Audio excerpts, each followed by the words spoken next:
Have you ever met someone who seemed to change the atmosphere of a room just by stepping out of it? They didn't yell, they didn't argue, they simply withdrew. And in that withdrawal, everything shifted. People paused, recalibrated, reflected. Suddenly, their absence felt louder than any words could have been. That, right there, is power. Now ask yourself, what would happen if you chose the same path? What if, instead of always reacting, always explaining, you simply stepped back? What would happen if you stopped giving people access to your emotional responses, your explanations, your attention? Most of us have been conditioned from an early age to be available to our families, our friends, our work. We're taught that saying yes is polite, that quick responses are expected, and that being emotionally accessible is a sign of care. But what if the opposite is true?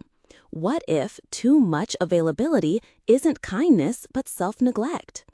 In this fast-paced world where everyone is constantly speaking, arguing, debating, seeking attention, there is a rare kind of strength in silence, but not the kind of silence that comes from fear or avoidance.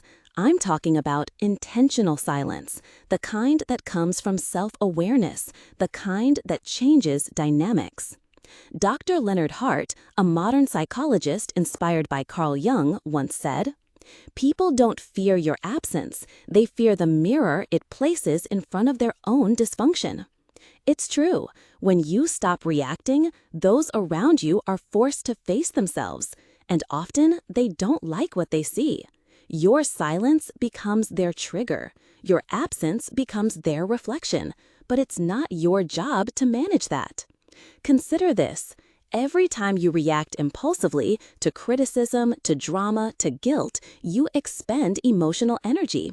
Energy that could be used to build yourself, to reflect, to rest, to grow. Instead, you're burning it in battles that don't belong to you. And here's the uncomfortable truth. Many people rely on your predictability.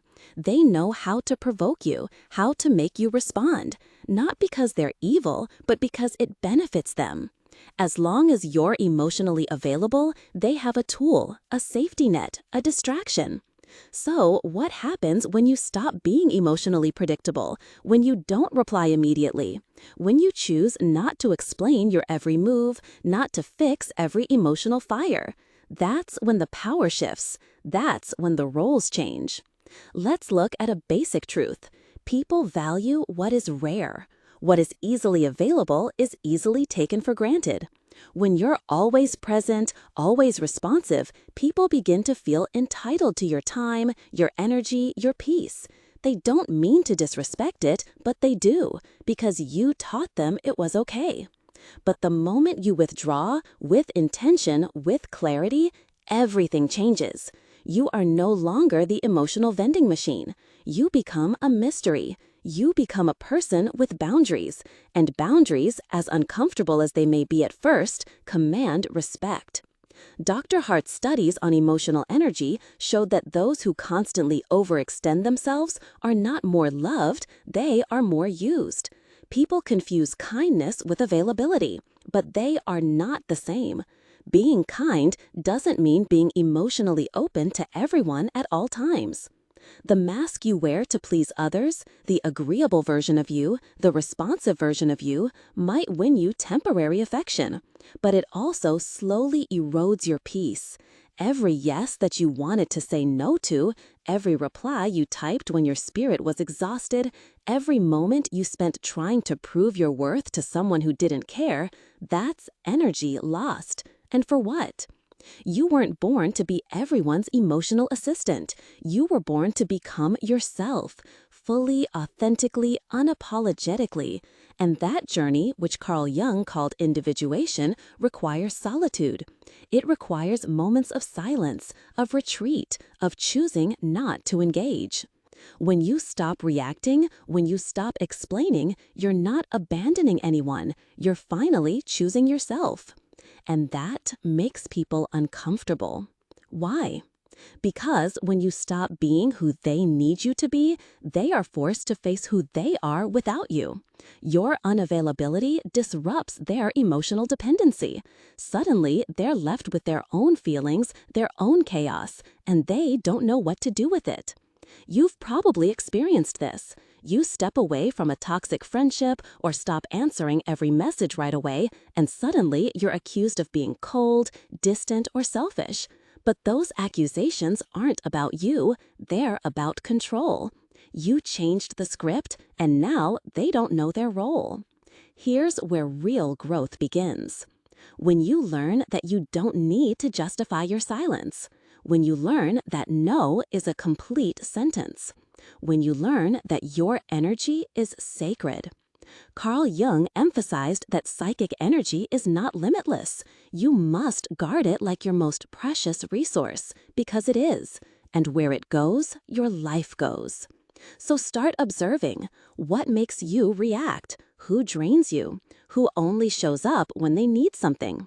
That's where the leaks are. Patch them, not with explanations or justifications, with distance, with silence, with presence, not for others, but for yourself. This doesn't mean cutting people off in anger. It means choosing your peace over your pattern. There's a kind of presence that only comes after retreat, a stillness that feels more powerful than any outburst, a groundedness that no manipulation can shake. And those who can't handle that, let them go. Because what you're building now is not a mask, it's not a persona, it's you.